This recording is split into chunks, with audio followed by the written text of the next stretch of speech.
Good morning दोस्तों। आज का दिन मेरे लिए बहुत खास है। मेरे पति देव का बर्थडे है। सुबह उन्हें बहुत ही प्यार से उठाया और बर्थडे विशेस दी और जैसे ही उनकी आंखें खुली उन्होंने एक मुस्कुराहट के साथ थैंक यू बोला। उन्हें पानी पिलाया और वो तुरंत अपने ऑफिस के काम में लग गए। अब क्या करें ना, काम तो काम है ना, बर्थडे हो या नॉर्मल दिन, काम तो करना पड़ता है। उसके बाद मैंने पूजा की तैयारी की। एक सुकून और पॉजिटिव एनर्जी से भरा हुआ दिन स्टार्ट हुआ। तब तक सिया उठ गई थी और वो अपने पापा के साथ मस्ती शुरू हो गई थी। उन दोनों के बीच की बॉन्डिंग देख के लगता है एक पापा बेटी का रिश्ता सबसे प्यारा होता है। और सिया के लिए फिर हमने बनाया ब्रेकफास्ट। फिर मैंने अपने पौधों को पानी दिया। हर दिन की तरह उनसे बात की। मुझे लगता है जैसे वो भी मेरे दिन का हिस्सा हैं। एक छोटी सी खुशी, एक छोटी सी रेस्पॉन्सिबिलिटी।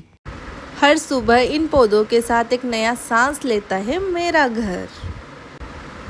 फिर सिया ने उसके पापा के साथ करी नहाई और तैयार होने के बाद दोनों वापस से खेलने लगे और थोड़ी बहुत बातें करने लगे, क्योंकि रोज़ तो इतना टाइम होता नहीं है, ऑफिस जो होता है। थोड़ी देर बाद घर के काम निपटाने के बाद फिर हम दोनों निकल गए थोड़ा फ्रेश एयर लेने के लिए नेचर की ओर।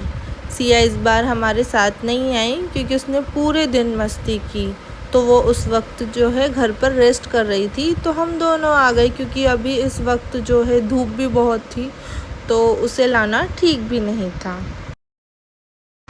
इस समय जो है धूप भी बहुत तेज़ हो रही थी, लेकिन हम लोग फिर भी बाहर आ चुके थे क्योंकि बर्थडे का सेलिब्रेशन था, जो कि हमने बहुत ही सिंपल तरीके से सेलिब्रेट करने के लिए सोच रखा था। तो हम लोग जो है अब बाहर आ चुके हैं। अब थोड़ा वक्त खुद के लिए निकाला। नेचर के बीच तालाब के किनारे बैठकर फिश को आटा डाला। शांत पानी, ठंडी हवा और एक अलग ही सुकून था वहाँ।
तो अब पूरा दिन निकलने के बाद शाम होने लगी थी और हम सब थोड़ा फ्रेश होकर निकल गए एक होटल डिनर के लिए। किसी ग्रैंड पार्टी का प्लान नहीं था, कोई केक नहीं, बस सिंपल सा फैमिली टाइम चाहा था। और सच कहूँ तो कभी कभी ये सिंपल मोमेंट्स सबसे ज़्यादा यादगार बन जाते हैं। होटल पहुँचते ही सिया की एनर्जी जो थी वो नेक्स्ट लेवल पर थी।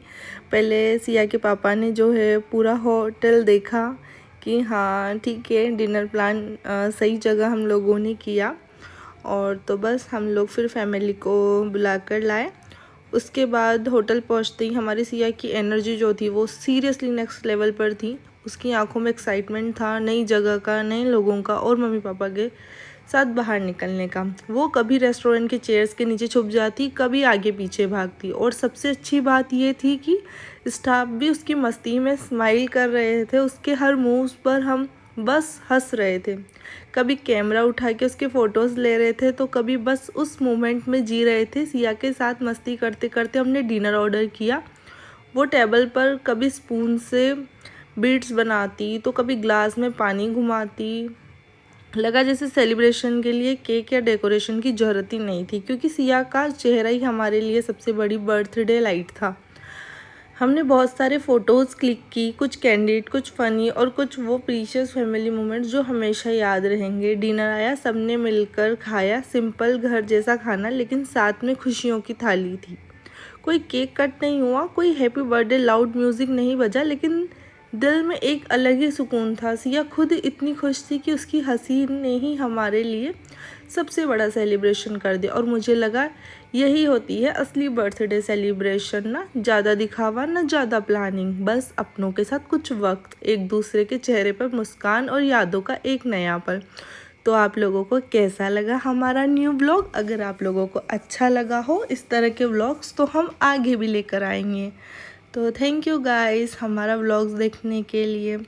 तो मिलते हैं इसी व्लॉग की एंडिंग के साथ और कुछ नए वीडियो के साथ नए व्लॉग्स में। Thank you guys, bye bye, good night.